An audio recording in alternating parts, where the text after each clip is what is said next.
Budget வந்து தாக்கல் செய்யப்பட்டிருக்கு. பட்ஜெட் எப்படி பாக்குறீங்க?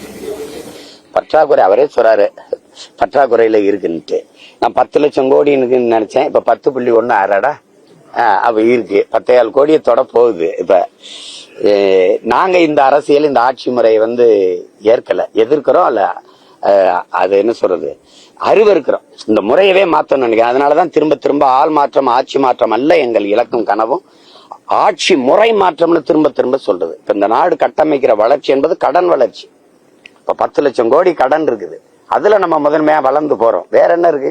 இந்த கடனால நிறைவேற்றப்பட்ட ஒரு நலத்திட்டம் சொல்லுங்க. எல்லாம் இலவசம். இந்த ஃப்ரீ ஸ்கீம் தான். இதுக்கு 5000 கொடுத்தேன், அதுக்கு 3000 கொடுத்தேன், இதுல 6800 கோடி இழப்பு, இதுல 6800 கோடி இழப்பு, 15000 கோடி இழப்பு. ஆசிரியர் வீதியில் நிக்கிறான்ல, ஊதிய உயர்வு 58 கோடி தான் தேவைப்படுது. இந்த ஆட்சி முறை எப்படி இருக்கு?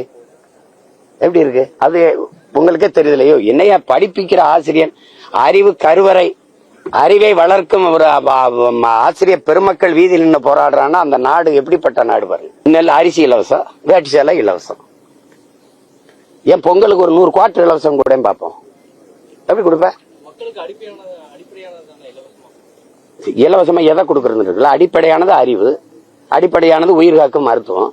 அது ரெண்டையும் உலக தரத்துக்கு கூட பார்ப்போம். நல்ல தரமா கொடு. தரமா இருக்குன்னு சொல்லக்கூடாது, இலவசமா இருக்குன்னு சொல்லக்கூடாது. சரியா இருக்கா, தரமா இருக்கா, அதான கேள்வி.